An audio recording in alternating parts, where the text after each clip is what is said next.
اگر یہ وظیفہ اگنور کر دیا تو بہت پچھتاؤ گے۔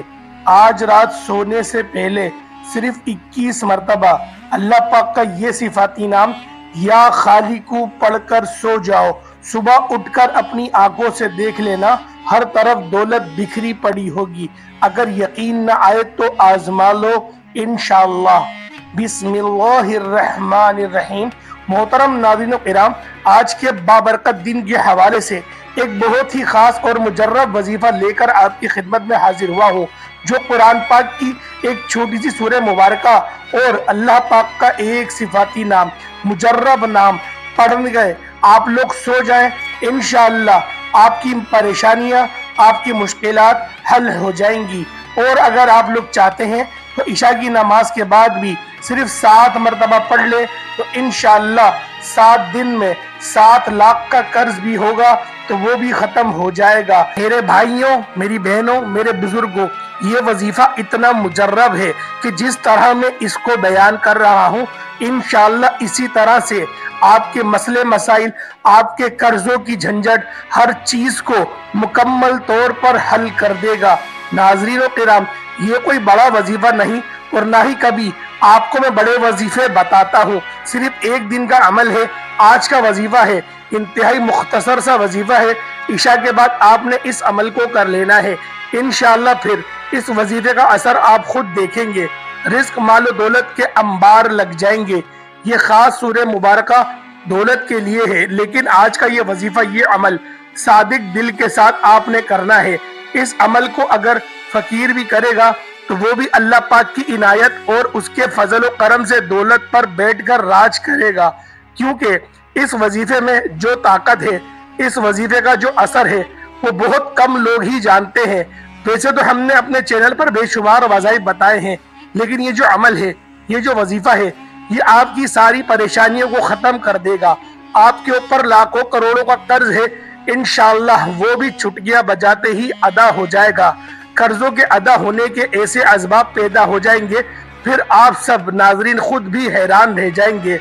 آپ کے پاس دولت کی کمی ہے، آپ کرائے کے گھر میں رہتے ہیں، آپ کو سمجھ میں نہیں آتی کہ کرایہ کیسے ادا کریں، گھر کا خرچہ کیسے چلائیں، کیونکہ آج کل مہنگائی بھی تو اتنی زیادہ ہو گئی ہے، ایک وقت کا کھانا بھی بہت مشکل سے کھایا جا رہا ہے، اور ہر ماہ بجلی کے تگڑے تگڑے بل بھی ادا کرنے پڑتے ہیں۔ ہر ماہ بچوں کی اسکول کی فیسیں اور ٹیوشن کی فیسیں بھی ادا کرنی ہوتی ہیں۔ انسان بہت پریشانی میں ہے اور انسان کو سکون صرف اللہ کے ذکر میں ہی ملتا ہے۔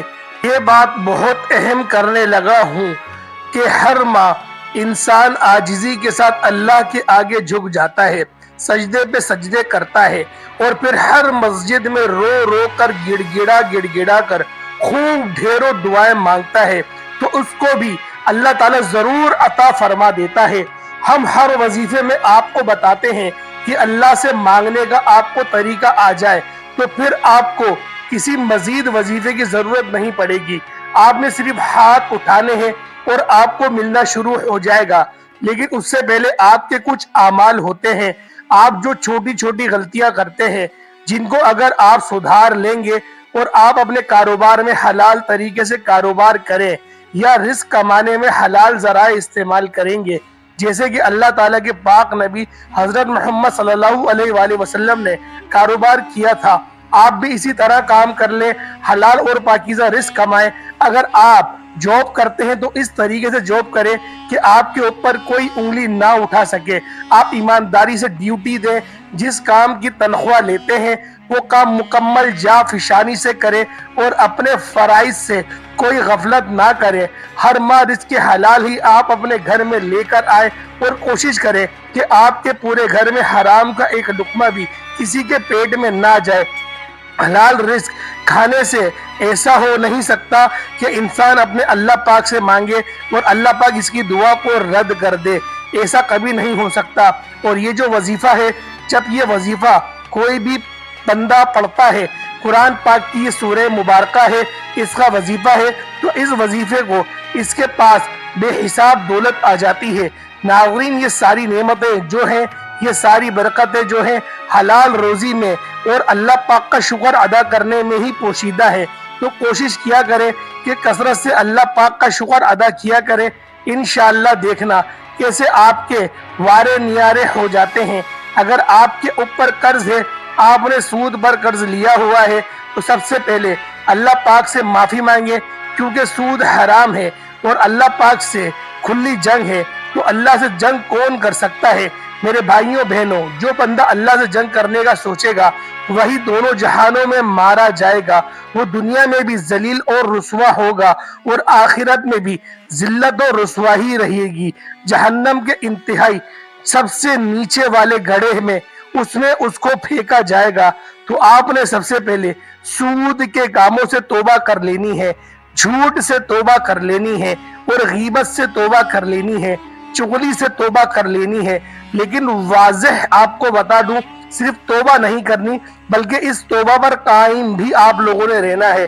اگر آپ لوگوں نے پہلے کبھی سود لیا ہے یا پھر بیاج پہ قرضہ لے لیا ہے اور آپ لوگ میری ویڈیو کو دیکھ رہے ہیں، تو آپ اللہ کے حضور رو رو کر استغفار کریں، توبہ کریں اور اپنے اس عمل پر آپ لوگ ندامت بخشیں اور آپ لوگ اللہ سے توبہ چاہیں کہ میرے رب ذوالجلال مجھے توبہ عطا کر دے. میں نے جو یہ گندا فعل کرا، جو مجھے بالکل بھی پتا نہیں تھا، میں نے غفلت میں کر لیا یا جانے انجانے میں کر لیا، آپ بس آج سچی توبہ کر لیں. ہو نہیں سکتا کہ اللہ پاک آپ کو نہ آپ کی توبہ قبول کرے اور نہ ہی وہ آپ کو نوازے. یہ ہو نہیں سکتا. اللہ پاک لازمی آپ کو نوازے گا اور بہتر عطا کرے گا اور آپ کو ہر طرح کی پریشانیوں سے بھی نکال لے گا. کیونکہ جب بندہ رو رو کر گڑ گڑا کر عاجزی کے ساتھ، انتہائی انکساری کے ساتھ اور درد بندانہ جس طرح نبی پاک نے فرمایا اس طرح سے جب وہ مانگتا ہے، اللہ کے حضور گڑ گڑاتا ہے، تو رب اس کو ضرور عطا کرے گا. تو پیارے دوستوں، ہرگز بھی مایوس مت ہوئیے گا.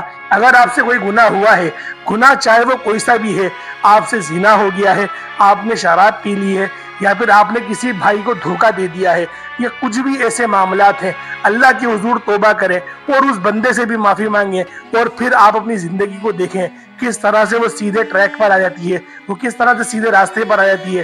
یقین کریں، بے شمار کے ایسے بندے میرے پاس آتے ہیں اور مجھ سے کہتے ہیں کہ ہمارے رزق میں، روزی روزگار میں برکت نہیں ہے. میں ان سے یہی کہتا ہوں کہ تم لوگوں نے اپنے حقوق العباد کو پورا کرا، کہ تم لوگوں نے اپنے والدین کے ساتھ نرمی برتی، کیا ان کے حق کو آپ نے ادا کرا؟ اگر آپ لوگ یہ سب کچھ کرتے ہیں تو ہو نہیں سکتا کہ اللہ پاک ان کا رزق آپ کے ساتھ نہ جوڑے. بلکہ آپ لوگ جب یہ سوچتے ہو کہ میری ذمہ داری میری بیوی میرے بچے، اور اس کے بعد جب اس طرح سے آپ گھر چلانے کی کوشش کرتے ہو تو اللہ پاک آپ پر بیماریوں کو مسلط کر دیتا ہے. آئے دن آپ کے بچے بیمار رہیں گے، آئے دن آپ بیمار رہیں گے، آئے دن آپ کے کاروبار میں رکاوٹیں رہیں گی. اس طرح کے بے پناہ کے مسائل آپ کو گھیرے میں لے لیں گے. تو اگر آپ لوگ سیدھے راستے پر چلتے ہیں، اللہ پاک کے بتائے ہوئے راستے پہ چلتے ہیں، جو اللہ کے رسول نے بتایا اس طرح سے تجارت کرتے ہیں، تو ہو نہیں سکتا کہ آپ کو کوئی بیماری پریشان کر سکے. تو پیارے دوستو، امید کرتا ہوں آپ لوگ سمجھ گئے ہوں گے کہ کس طرح سے، کیسی میان روی کے ساتھ آپ نے زندگی گزارنی ہے اور کس طرح سے آپ لوگوں نے اللہ پاک کو راضی کرنا ہے. تو اب ہم لوگ عمل کی طرف چلتے ہیں. عمل کس طریقے سے کرنا ہے اور عمل کیا کرنا ہے؟ سب سے پہلے آپ لوگ تعوذ اور تسمیہ پڑھ لیں، یعنی کہ اعوذ باللہ من الشیطان الرجیم بسم اللہ الرحمن الرحیم. اس کو آپ لوگ 3 مرتبہ پڑھ لیں، یعنی کہ اعوذ باللہ من الشیطان الرجیم بسم اللہ الرحمن الرحیم، یہ ایک ہوا. اس طرح سے 3 بار پڑھ لیں. اس کے بعد نبی پاک صلی اللہ تعالیٰ علیہ وسلم کی ذات پاک پہ درود ابراہیمی پڑھنا ہے. درود ابراہیمی پڑھیں گے زیادہ بہتر ہے. اگر کوئی چھوٹا درود پڑھنا چاہتے ہیں، چھوٹے سے چھوٹا یعنی کہ صلی اللہ علیہ وسلم، وہ بھی آپ لوگ پڑھ سکتے ہیں.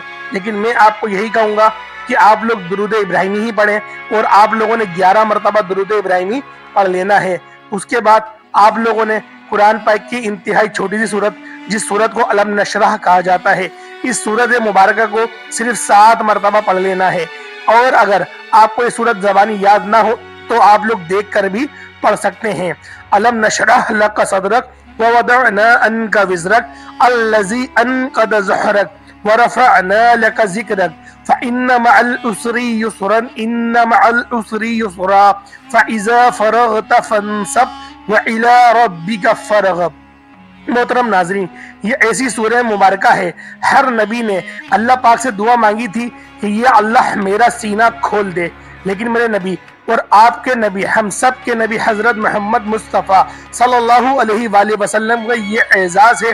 اللہ پاک نے خود ارشاد فرمایا کہ کیا ہم نے آپ کا سینہ نہیں کھول دیا اور آپ کا بوجھ نہیں اتارا؟ ہم نے آپ سے، آپ کے بوجھ سے، اور جس نے آپ کی کمر توڑ دی تھی، بوجھ اتار دیا۔ ہم نے بلند کر دیا آپ کے ذکر کو، آپ کے لیے آپ کا ذکر تو بے شک تنگی کے ساتھ آسانی ہے، ہاں بے شک تنگی کے ساتھ آسانی ہے۔ چنانچہ جب آپ فارغ ہو جائیں تو محنت کیجئے اور اپنے رب کی طرف رغبت کیجئے، یعنی ایسی برکت الفاظ ہیں، اللہ پاک خود فرما رہا ہے ہر تنگی کے ساتھ آسانی ہے، اور 2 دفعہ فرمایا کہ بے شک ہر تنگی کے ساتھ آسانی ہے۔ تو یہ آپ کی جو مشکلات ہیں، یہ جو آپ کی پریشانیاں ہیں، یہ وقتی ہیں، اللہ پاک خود فرما رہا ہے۔ اور میرے نبی صلی اللہ علیہ وآلہ وسلم یہ سورہ مبارکہ آپ اپنی امت کو تحفے میں دے دی تھی۔ اور پیارے دوستوں، جو بھی مشکلات ہو، جو بھی پریشانی ہو، آپ نے اس وظیفے کو کر لینا ہے۔ اس وظیفے کی طاقت اتنی ہے کہ آپ خود بھی حیران رہ جائیں گے۔ اتنی دولت آپ کے پاس آ جائے گی کہ آپ لوگ سمجھ نہیں پائیں گے کہ کہاں رکھوں اور کہاں خرچ کروں۔ اور آپ لوگوں نے اس کے بعد آپ لوگوں نے اللہ پاک کا یہ صفاتی نام یا خالق کو، اس کو آپ لوگوں نے 121 مرتبہ پڑھ لینا ہے، یا خالق یا خالق یا خالق ہو۔ اس کے بعد آپ لوگوں نے 121 مرتبہ استغفر اللہ استغفر اللہ استغفر اللہ یہ پڑھ لینا ہے۔ اور اس کے بعد دوبارہ سے آپ لوگوں نے 11 مرتبہ درود ابراہیمی پڑھ لینا ہے۔ درود ابراہیمی ہی پڑھیے گا، اگر آپ نے کوئی اور سا درود اول پڑھا ہے تو اس درود کو آخر میں پڑھیے گا۔ اور اس کے بعد جو بھی آپ کی حاجات ہیں، اللہ پاک کے حضور ہاتھ اٹھا کے انتہائی عاجزی اور انکساری کے ساتھ دعا مانگے، انشاءاللہ آپ کی ہر مراد، ہر جو آپ کی حاجات ہوگی، اللہ پاک ان سب کو پورا فرما دے گا۔ اور جو لوگ بھی دعا کے لیے کہتے ہیں، اللہ پاک ان سب کی نیک حاجتوں کو پورا فرمائے، اللہ پاک ان سب کے جو کمر پر بوجھ ہے اس کو اتار دے۔ اللہ پاک نبی پاک صلی اللہ علیہ وآلہ وسلم کے وسیلے سے دعا کرتے ہیں، اللہ پاک ان سب کی روزی روزگار میں بے شمار کی برکتیں وسعتیں پیدا فرمائے۔ اللہ پاک ہم سب کو حلال، کشادہ، عزت، بابرکت والا رزق عطا فرمائے۔ اللہ پاک ہمارے بچوں کو ہمارا فرما بردار بنائے۔ اللہ پاک ہمیں بھی اپنے والدین کا فرما بردار بنائے۔ اللہ پاک ہمیں اللہ پاک کے جو راضی کرنے والے کام ہیں، ان کام کو کرنے کی توفیق عطا فرمائے۔ جس کام سے اللہ پاک ناراض ہوتا ہے، اس کام کا تصور بھی ہمارے دل و دماغ سے نکال دے۔ السلام علیکم ورحمۃ اللہ تعالی وبرکاتہ۔